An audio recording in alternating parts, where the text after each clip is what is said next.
Do your best the future cat voice. Oh God. I can't do it. Why the fuck are we getting into this right now? Do it. No. The first time I'm saying no to you on air, Eli. No. I'm Wilson Lai. I'm not gonna indulge you. How do I think about how do I get to that voice? Like, I don't know how to go there. Like, it's definitely that microphone thing that she does in Me and You, right? Like the weird, totally. like her auto-tuney type thing. Yeah. I'm Wilson Lai. I can't. I'm Wilson Lai. I'm Benjamin. I'm Eli Sands. It's like almost Marcel the Shell. And you're listening. And you're listening to The Deep Cut. Hey, roll the music.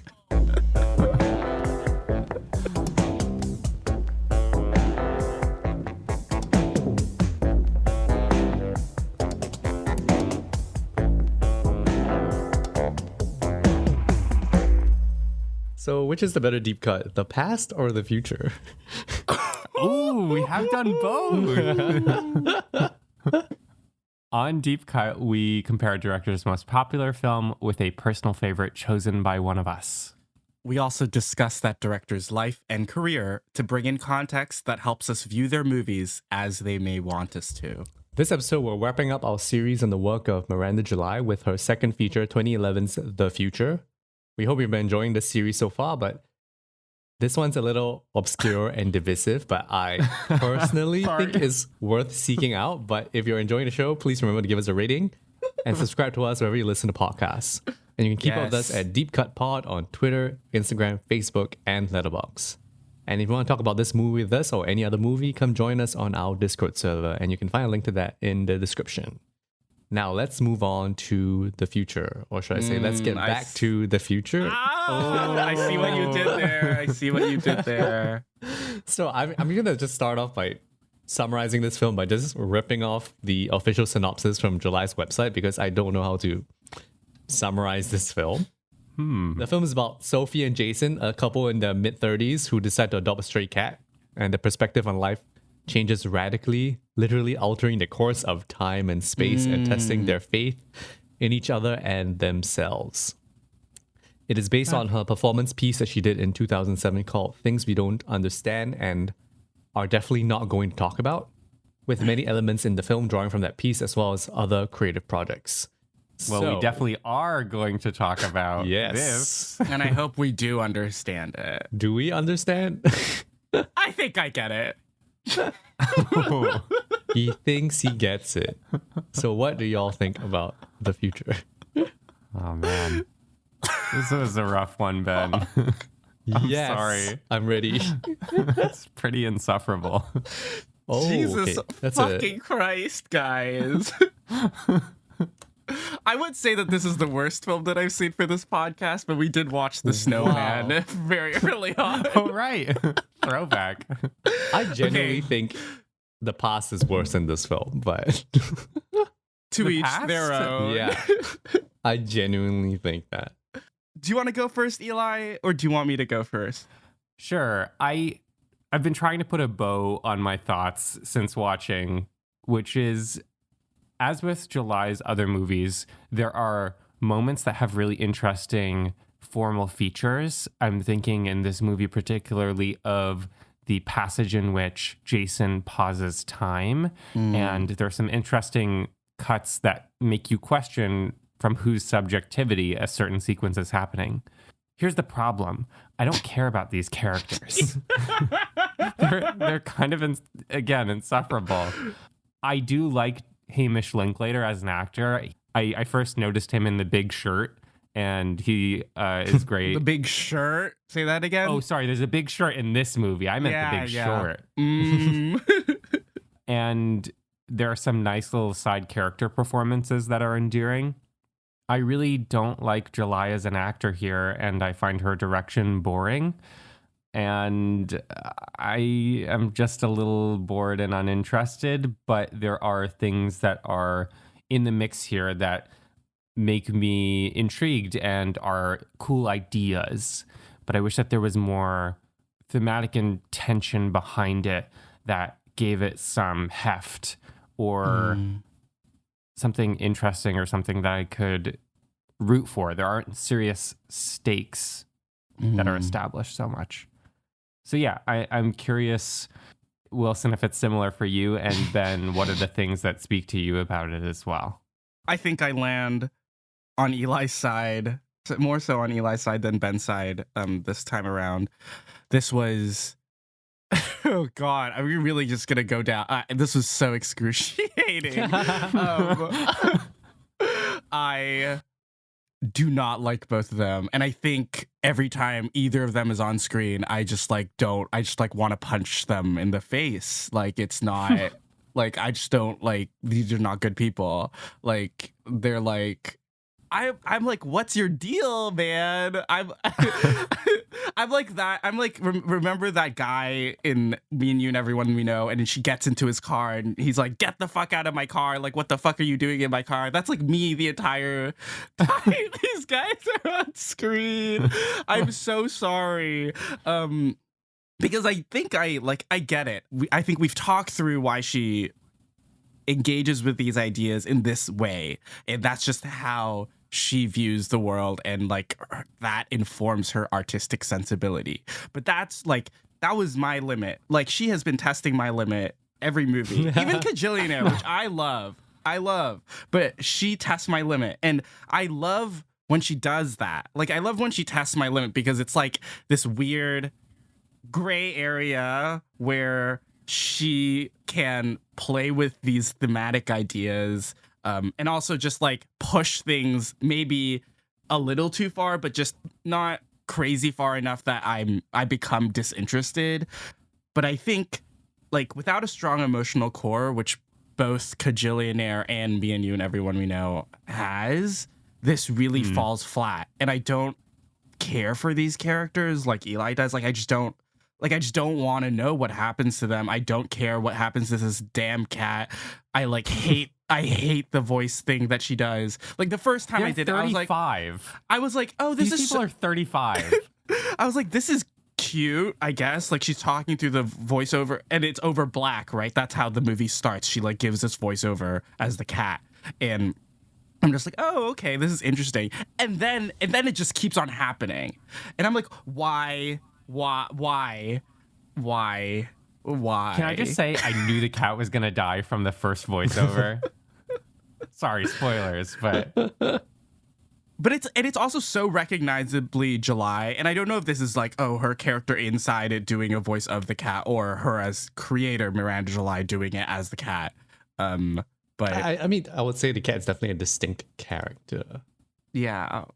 And she's just not reflecting her own ideas of what the cat's thinking at the time. Well, that layering does relate to those questions from the moon time pause sequence, in which we are left to wonder whose reality we are viewing or whose imagination we're viewing. Right. But I'm not sure how it adds up or why that layering is put to use here. And I was just really frustrated throughout. And when it got into like the weirder, like, everything is pretty weird, but I think like when it got into like the shirt dance stuff, like that was like my patience was really tested by this film. I like very rarely come down on movies, as if you have listened to this podcast enough. And this is one that I'm just really putting my foot down and saying, no, this is not it.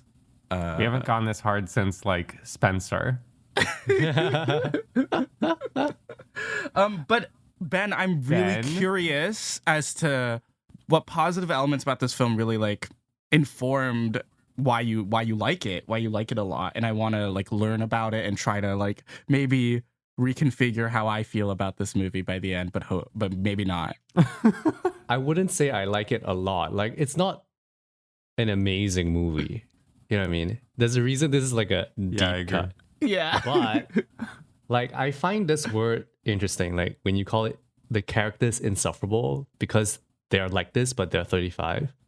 But I think the reason why the film works for me is that I feel like these two characters are my anxieties made flesh. And so like I actually see a lot of myself in both of them. And when I hear both of you attack them, I feel personally attacked. Wilson and I are both cringing really hard. Yeah. So I'm just like, Sorry. holy shit. And like, I think those are like July's anxieties made into like characters. And you're not supposed to like them. They're not supposed to be likable people. Like, they're not interesting. They're not successful. And they're not doing anything with their lives, which is their whole thing. They're not anything. Like, they have no what we would call worth as characters and possibly as people. And like, that is horrible for a movie, but also not horrible for a person. No, that's people. Yeah. And so that's kind of the thing that speaks to me about it, which is like these people have no idea what's going on. And like, I feel like I don't know what's going on. And so when I look at them, like, I have a lot of like direct access empathy to them because I just like understand exactly where they are coming from. Like the feeling of stasis, the feeling of not knowing what's happening, the feeling of not knowing what's happening creatively, of wanting to be creative and failing, of wanting to do more with your life. Like, these are like extremely relatable things. It's just not packaged in a story of like a regular story, because in a regular life kind of situation, those people still will not do anything with their lives. And essentially, they're two characters who try to do something about it in like not great ways and like don't really achieve anything, and then sputter out, and like maybe the future is just the same. And I think there's something profoundly depressing about it that speaks to me, you know? And I think maybe that's kind of the thing that people rail against when you watch this, which is that they don't want to see themselves in this. But you know what I mean? I don't want to see myself, but I do see myself in this. And I feel like I'm looking in the mirror when I watch these two characters, or like looking into the mirror into like darker parts of myself, and then not liking it, but then feeling empathy for them, because when they're outside of you, then you are able to kind of take a step back and be like, okay, you know what? It's okay to be nothing. And that's kind of how I access this movie. And like, when I rewatched it, like, I was fully expecting to like really dislike it, because my experience first time was like, this is kind of working on me, even though like I see so many elements that just like, I know somebody else, like the two of you, would immediately rail against, like shirt dance, like the cat. But for some reason, as a whole, the film still worked for me. And so when I went in again, I was like, will those things be more insufferable to a point of being too much for the things that I do like about the movie? And for some reason, the answer is no for me anyway. Like, I'm able to still feel that empathy for the two characters and be like, yeah, sometimes life just sucks like that. You know, sometimes there's no meaning. Sometimes there's no stopping time. You know what I mean? Like, you're just gonna be like this. And like, I'm in my 30s right now. So I just entered my 30s. So like, Yeah. it's like a very scary thoughts about the future, right? The way you describe it helps me see how the form fits the function a little bit better in terms of the, I guess, what we could dub plotlessness or awkwardness. But in undergrad, we learned all about movies that do exist just in stasis. And that's the point. So I see what you're saying. I think like you look at Kajillionaire, which has a very strong genre thing to hook onto. You know, you have Right. heist film plus like romantic comedy kind of thing going on. Yes. Strongly goal oriented. Yeah, so then Yes. like it's easier to like go through it, and then like July is hanging her quirks on the line. Right. Yeah. But here there's nothing. It's just different things. You know, it's just like stuff. And like I think you can feel the sophomore slump of it, of like her little bit. struggling to get an idea out, and the fact that it's kind of pieces from her work, from her performance work, and like her Yeah. other writing. You can Yeah. feel that like it's kind of stitched together. No, it does really feel Yeah. stitched together. But the text is also making itself about that. That's true. Yeah. What do you mean? That if there's a sophomore slump, there is an aimlessness inherent in that idea of a sophomore slump. Exactly. So meta in that way. Yeah, I think that's kind of the movie. Like the movie's about just struggling to figure out the next step in your 30s. Like if your 20s is like you're trying to find your ambitions or your dreams, and your 30s is executing and then either succeeding or failing. And especially in like creative industries or in trying to be Obama, like Jason wants to be apparently, or like thinks he wants to be a world leader. Ridiculous. The chances are you're going to fail, especially when you're doing tech support. Like, I don't think that's going to go anywhere. Or selling That trees. is such a casually vulnerable admission from him, which just immediately gets met from Sophie with a, oh yeah, that's never going to happen. Yeah. There's a very strong codependence, I think, that they have on each other. Yeah. To have the same haircut. Yeah. They look exactly the same. Well, not exactly. No, exactly. And I think, like, it's not a romantic movie. You know what I mean? It's like an anti-romantic movie about why these two people are not really helping each other. Yes. You know? And like when she's talking to the person that she's sleeping with, she's like, we're really close, but like close in a way that feels like they're the same person rather than that they're supporting each other. Yeah. I was searching for, I guess, some... In the two other features, I really loved how July was able to like pack these quirky or weird moments with this sense of like raw honesty or this like sort of like genuineness behind these actions. And I do feel like there was a lot that was like not there for me to like latch onto in that way in this. And that's why I feel like maybe that's like a symptom of it being sort of about a slump in your life and also being a sophomore slump. But I just feel like if there was just an extra, just a little bit more of a drive, I do gravitate towards more like goal-oriented storytelling, at least in this indie American filmmaking context. I guess that's what I was like yearning for and what maybe would have made this movie work a little bit more for me. But like Eli, there was a movie that kept on popping into my head while I was watching this, and it was the movie that we saw at New York Asian Film Festival together.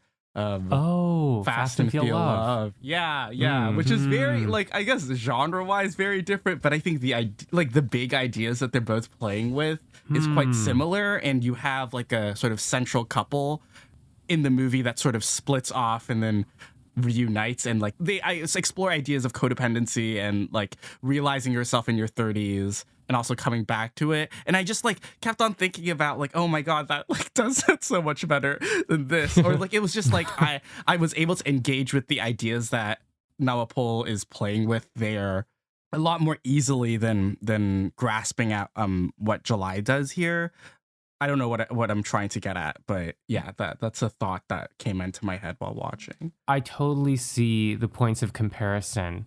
For me, I think Nawapol is sugarcoating the medicine in that case and couching a lot of that message making about being in your 30s as a decisive turning point into realizing the crumminess of adult life as placed alongside references and visual gags and a broad comedic plot about cup stacking and the recognizable sport movie tropes.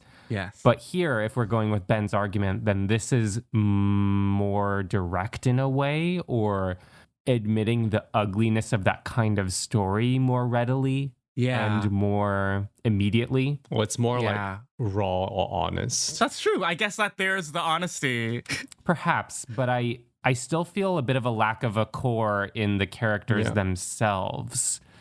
So even if there's a rawness to the intent behind the construction of the story, I don't feel it in the characters themselves so much. I'd say especially from July's character, because I have a really hard time believing her performances.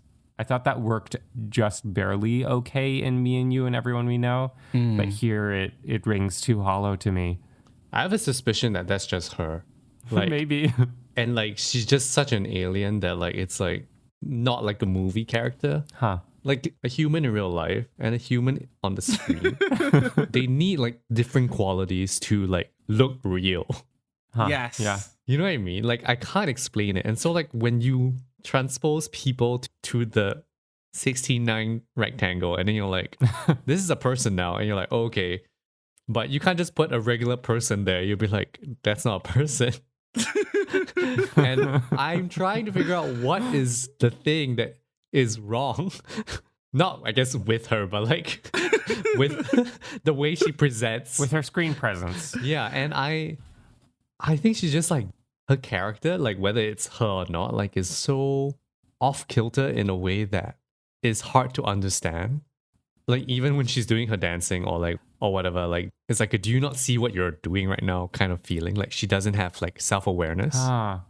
Which is interesting because if you think about the films, they are actually July being extremely self-aware. Oh, Yeah. yeah, definitely. Like if we think of these as like emotionally raw expressions, like I think the future is the closest you get to July. Then she is being self-aware. So maybe she constructs this character that's kind of like alien, that doesn't understand what's going on. But I sometimes believe the emotions that she puts into building her stories through her side characters more than her own performances. I believe when she performs frustration, like when she gets frustrated trying to record her dance videos in this movie, but I don't believe her desire. Whenever I see her perform desire in either of the screen performances she's had, or longing or caring about something, there's something that she's not doing with her eyes that when you look at someone like Hamish Linklater opposite her, I believe that he wants Sophie to stick around and that he cares about losing her. But I just don't believe her cares when she performs them on screen. I'm with you on that actually. Like I think there's like the way that she looks at people is like she's looking through them. Which is interesting to watch, but it doesn't make me care. Yeah. I think like the presence is sort of unique, but the emotional pull, it doesn't work for me as well. I do really like how this film engages with early internet culture. I love all like the YouTube dance stuff. Yeah. Because I think that like for me, that was like when I was growing up on the internet, like that was, I guess, the first things that like I latched onto on the internet. So it was very like that was like a nice exploration of that in a little way. And it's another source of that mid-30s anxiety that Ben describes of like looking at a YouTube video that has 10,000 hits and saying, oh, well, I should be doing this. This is what my creative output is supposed to look like. And it's no wonder that she can't bring herself to perform those videos because that's not the kind of art that is authentic to her. Yeah. In a way, you could even draw a line between the type of art that would be authentic to this character to the art that the character played by Miranda July and me and you and everyone we know creates. Which is more like it's weirdo like similar video art. universe. Yeah. Yeah. It's interesting that she does this like internet jealousy thing. And even they do a bit of she does like a partner jealousy thing. Yeah, there's a lot of jealousy running around with Sophie. Which is like because she feels inadequate and like her art through dance has not gone anywhere. And I think the internet jealousy thing is really interesting because this is 2011. So like this is like quite early to latch onto this idea that people are succeeding on the internet. That's really early in the kind of timeline. Because obviously now we know that in the last, I don't know, 5 years that, you know, watching all these other content on YouTube does affect people's like the way that they perceive themselves, especially for little kids. Yeah. So like that is interesting that she caught on to that kind of early. I know. Because 10,000 views is not a lot of views, guys. No. Also that they call them hits. Hits. Oh, website hits, TBT. You could say she was predicting the future. Yeah, a little bit. Did any of you watch Homestar Runner as kids? A little bit. Oh, I did love not. That. Total tangent, but I loved that. How does he speak? He has a way of speaking. I can't remember. Homestar 1-0. Yeah, I was no strong man. Anyway, I really like all the side characters in this. I love the little girls. Really, I always love July's children. But yeah, the little girl in this is really good. When she gets buried, I was was laughing so that was much. quite a random. I didn't really fully understand what was going on with that thing. Like, what was happening? Like, what was the point of that? I actually didn't fully get. And I was wondering if any of you had an idea. Not a clue. I don't know what she wants. I don't know what this girl wants. Maybe it's a treasure box. Or what is that? What are those called? Her Mystery box, the J.J. no. Abrams thing? No, not the mystery box. Her the girl in Me and You and Everyone That We Know. Like dowry? Her hope chest. Oh, hope chest. But she's like digging this hole, then she's in it, and then her dad's like, okay. And then she's cold, and then he said something about the war, or like you're like in war or something. Wait, like what? people did that when they were fighting battles. Oh no, Like, he they, was just like- saying that like people didn't freeze to death outside in war. Yeah, I don't know what that one. I think there are a few scenes that I like when she meets Tammy and Sasha, and then Tammy and Sasha's Oh, they start aging, and they start aging, and the kids get born within the conversation, and like stuff like that. I like am drawn to because it like, expresses the idea of what she's trying to say through a cinematic means. right. Whereas like I think you're right, Eli. Like a lot of the scenes, the direction feels a little lacking. Like a lot of the home scenes, especially, feel a little, I guess, boring is the best word for it. Like Or banal. yeah, banal. Like they don't.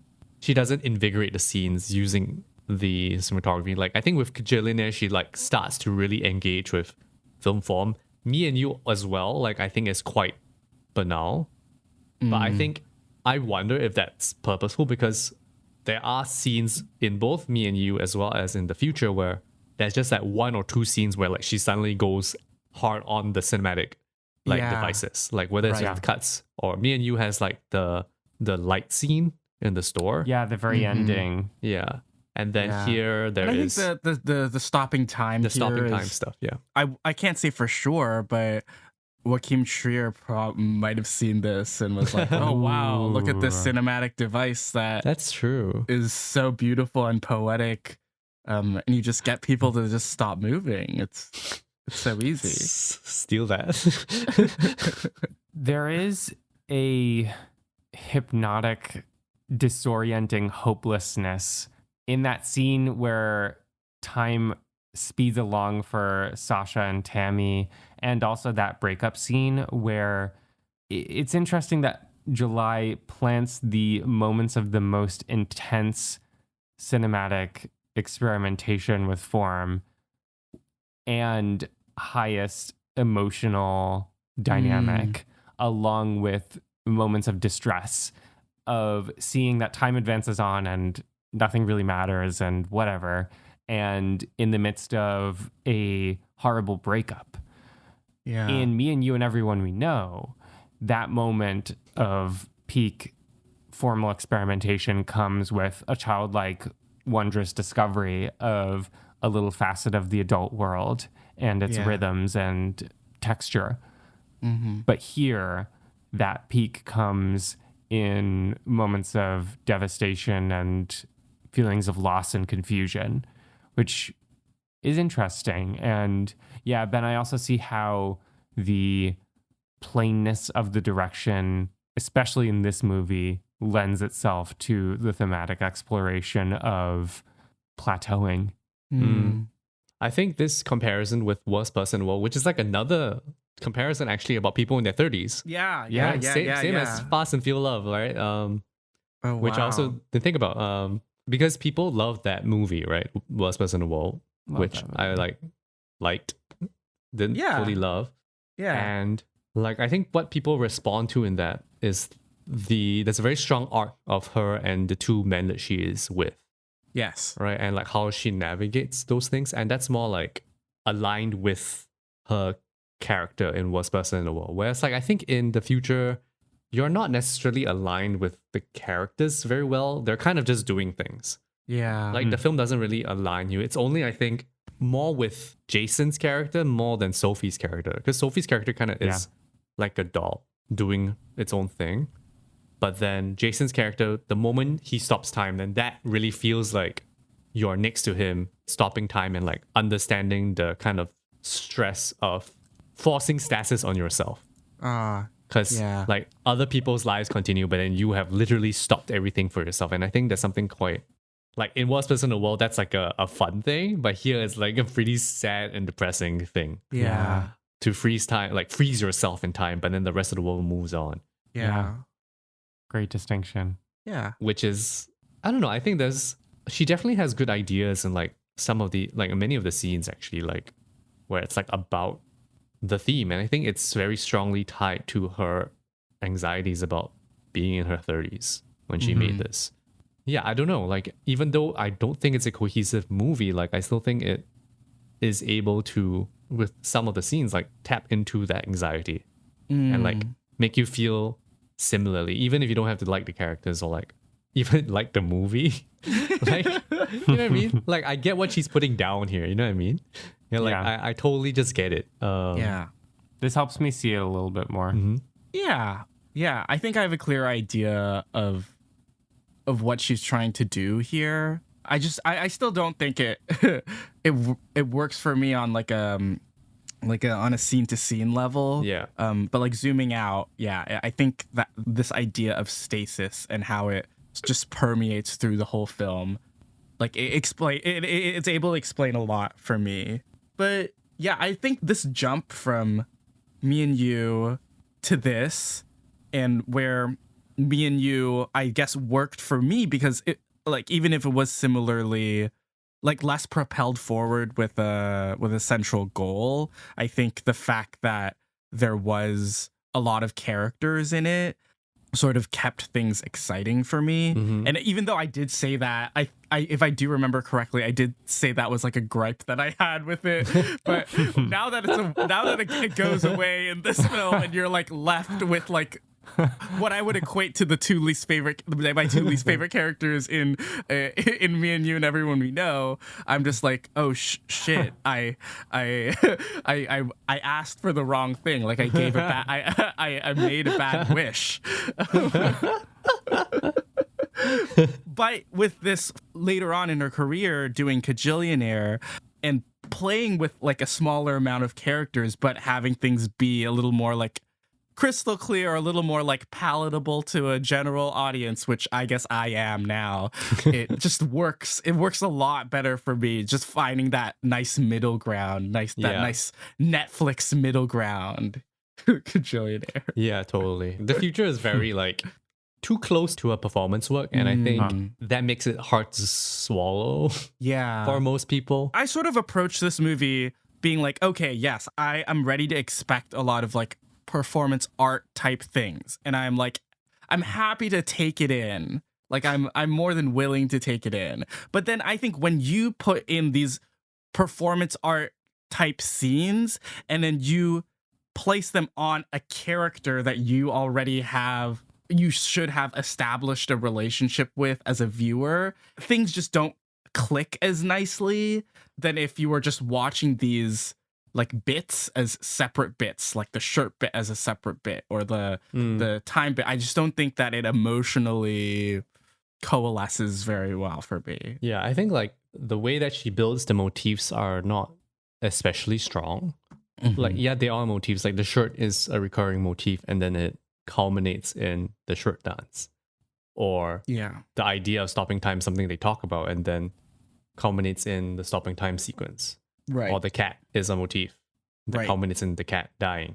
Right. So you see what she is doing on a theoretical level. Yeah. But they are not necessarily put into an arc that builds. Yeah. Or like gives those things power. It's more like teasers to the thing. teaser, then the thing. Yeah. And I think that's where it's the same like thing of the feeling very cobbled together rather than like having a strong direction, which is kind of also kind of the point of the movie. Yeah. So it's an interesting, weird thing. Yeah, for sure. I'm still glad I watched it. I'm still very like, I think. Okay. Well, like it's everything that I watch from her just gives me a better sense of her as an artist. And I do think that I love the way that she evolves, because like nothing that she's made is ever like the same as the previous thing that she makes. But she is like playing with similar ideas, and I'm just excited. I'm excited to see what direction she goes in next. Like I feel like she could implement more of the performance art or her interest, like her weird interest with the internet into her features, because I think they speak to a lot of like feelings or situations that not a lot of directors understand, or in my opinion convey very well, like these relationships that people build with each other on the internet, or internet jealousy. Like I just think these are so fascinating, and not a lot of artists are engaging with it, in at least in the cinema. Yeah, like it was still a constructive watch, even if it wasn't enjoyable. I think what's really interesting is like the things or the themes that she is really interested in and the other work that she does have very strong interactive elements. From what I understand, the performance piece that this was based on, things we don't understand, blah, blah, blah, had an interactive element where like members of the audience would be part of the performance. That makes sense. And if you look at like all her other work where it's like about interacting with people over the internet. Right, the video chain that she set up. Yeah, the video chain, or like the internet kind of like things that she does where she accepts responses from the public and then collates them together. I think she's strongest in evoking those ideas by the act of building connection rather than the act of building art. The art is the connection. Right. Or like the collation, and in a sense, film is like the wrong medium for that. Yeah. I would even say conversely to that she is most coherent in fragmentation when she has multiple threads going and it's web of life or vignettes, or if she were to do something like an anthology. I would be so curious to see her really not try to form a single coherent narrative, or as in the case of Kajillionaire, try to go with a genre mode, like to ditch that and just go where her whims take her, because that's the most fascinating part of her filmography and work to me, is these fascinations that she turns into points of connection, like the scene in Kajillionaire where the family comes in and pretends to be the loved ones of the man who's dying. Like the whole final stretch of the future where time pauses and we move in and out of people's imagination. It's these ideas about connection with walls in between people and just moving with that in a loose way that makes the most evocative passages of her work to me. Like, I think the shame with the future is that I think it sets up the ennui of your 30s in its runtime. But that feels like such a first act. You know what I mean? It's like, let's set up this, and then where do we go from here? And I think that's like the thing people need when they go to the movies, when they watch something like that. Conclusion. Like, doesn't have to be a full answer, but some kind of an answer of what that means, right? So worst person in the world definitely engages with that. Something has changed. Embraces something still messy, but that she has learned something. Yeah. But the future specifically ends in a space where like there is still so much more room to go. And I think maybe that's why it's such a frustrating watch, because you're just like, what was the point of that? Was the whole point of that just to establish ennui, which is like very difficult for people going to the movies, because we go to movies for conclusive experiences, typically. Yeah. Even an ambiguous ending is usually a conclusive ending. Well, because movies are packaged as a like whole single thing, right? Yeah. She would make a great TV show too. I'm right now thinking of the second season of Atlanta, which works so well for me because all these episodes feel distinct, and then the final chapter of it links them all thematically. Like I remember having such an aha moment at the end of that season. And I would maybe watch the future TV show where these are episodic. And again, going with this idea of fragmentation and dispersing an idea across different experimental modes. I would be very curious to see what Miranda July would do with a TV show. 10-minute episodes. Yes. That's it. Keep it brief. 10-minute episodes. That's the movie. We just break this movie up into chunks. Honestly, I don't know any TV studio that would bet on Miranda July. I think Netflix could. I would be surprised if somebody did. No, they're far too cowardly. I would not bet on that. I would not bet on them betting on that. Maybe Fast will pick her up.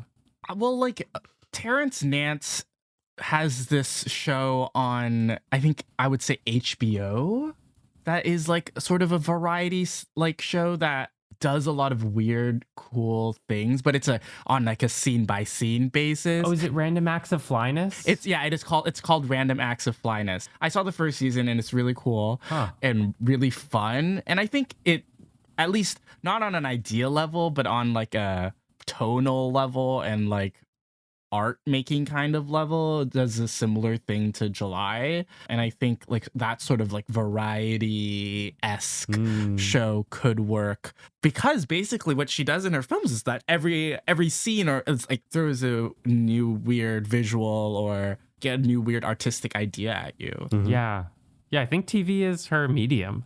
Okay, yeah. So Miranda July, if you're listening to this, you know where to go next. Knock on HBO's door. She could even integrate interactive elements into a TV show. I'm thinking about, Netflix's like choose your own adventure type TV. Oh my God. Did we just step on like a $10 million idea right now? Guys. So Joe, who's the old man that is also the moon, is a real person. His real name is Joe Putterlick, and she found this guy doing another project about the penny saver ads, where she wrote a book about meeting random people through the penny saver ads, and she wrote a book about that and like had photographs. And so that house is Joe's house, and that wife he's talking about is his wife.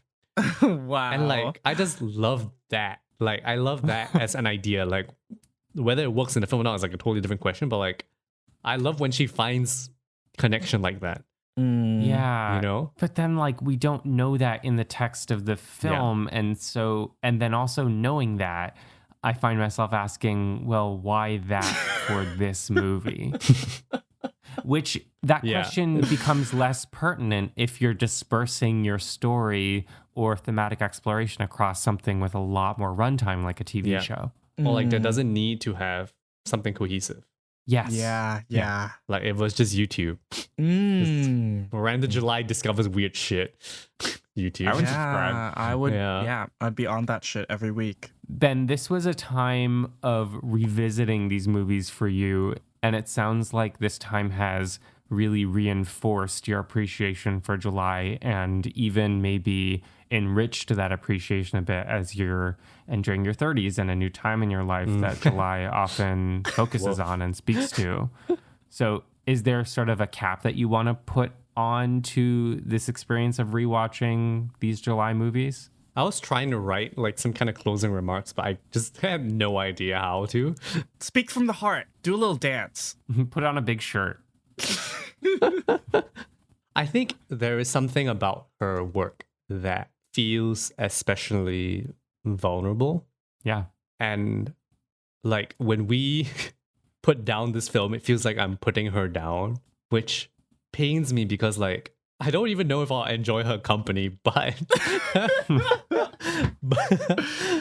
but I feel so connected with her because of her work. Like, I mean, I'm just looking at her through her film work, and I feel very connected with her in terms of like her anxiety and like the way that she looks at the world. And those things make me feel so close to July as a person. And watching them again and like being able to talk about the films with you guys like has helped me to feel that just as strongly as I did when I first watched them, and like maybe even more so. And I do feel like she is a person that has a direct access to my brain somehow in terms of like what she's thinking about. And it's always nice to have a director like that. Like, I think with other directors that I like there's always a remove, you know what I mean? The work stands on its own. The work is just the work. And yes, there's their style or whatever that's like painted over the work, but the work is not an expression of themselves. The work is an expression of a thing through their perspective. But I think that July's work are expressions of herself. And there's something kind of special about that, and something I really appreciate about that, because I feel like that's something I kind of want to take on in terms of how I view the things that I want to do. Because I think with other films, you have worries about financial return, about accessibility, about reaching a wide audience. But I think with her, she doesn't really think about these things. She's just thinking, what am I and what do I want to put out? You know, and I like that approach. Like, it might not be the most successful approach, but I like that approach. And I'm always definitely just curious to see what her next one is, whether it's in 5 years or 10 years. It'll probably be a while before we get another Miranda July film. But there will be a deep cut episode on it if we're still running.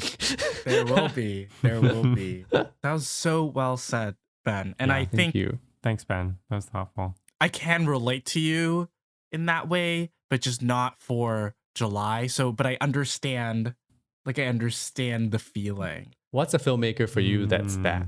Well, I think Hong does that for me. Like, I think like everything really falls away when I watch a Hong film now, and I'm just like, this is you at this moment in your life. These are your concerns during this year of your life, and we'll get into it when we finally go to Hong.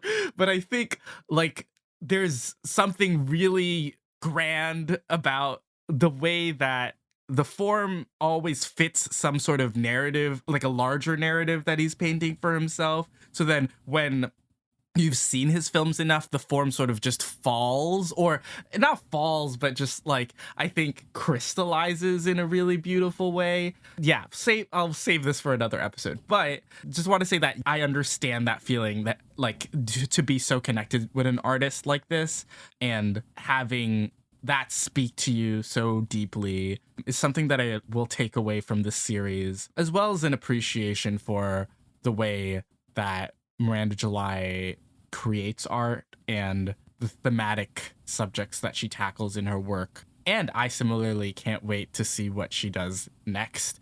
I will also be like checking out some of her non-film work, which is something that interests me a lot after hearing you talk about it. Agreed.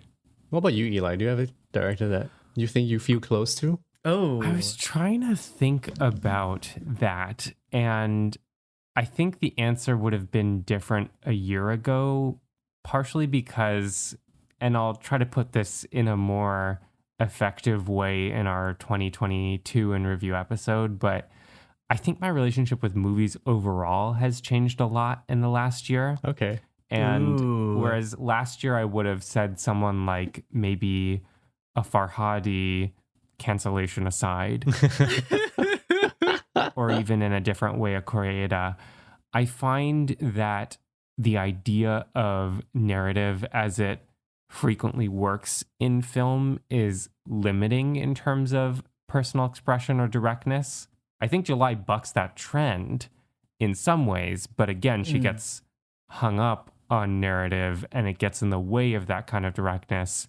For me, I find myself turning more to music and in particular the unit of the album as a mode of personal expression, both in what I listen to and access from other people and in my own art creation lately, honestly. So I don't know if I have an effective answer for a director right now, but that question has me reflecting, and I'm going to keep on thinking about that. And maybe that's a question that will come up in future episodes as well, because the wonderful thing about movies is that as we age, our relationship both to individual movies, to series, to filmographies, and to movie watching overall vacillates and morphs. So, oh yeah, it's beautiful. It's beautiful to actually have seen both of you grow movie-wise since I first met you guys. Likewise. Like, I feel like we were such babies back then. Yeah. Like Kino babies.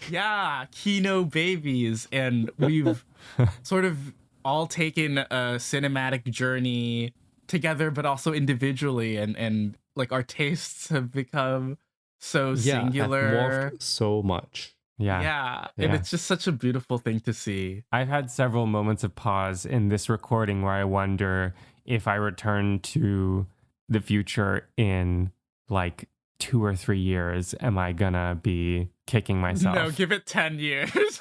Yeah, like 10 years, maybe 10 years. Maybe I'll do it when I hit 30. I'll rewatch it and I'll get back to you.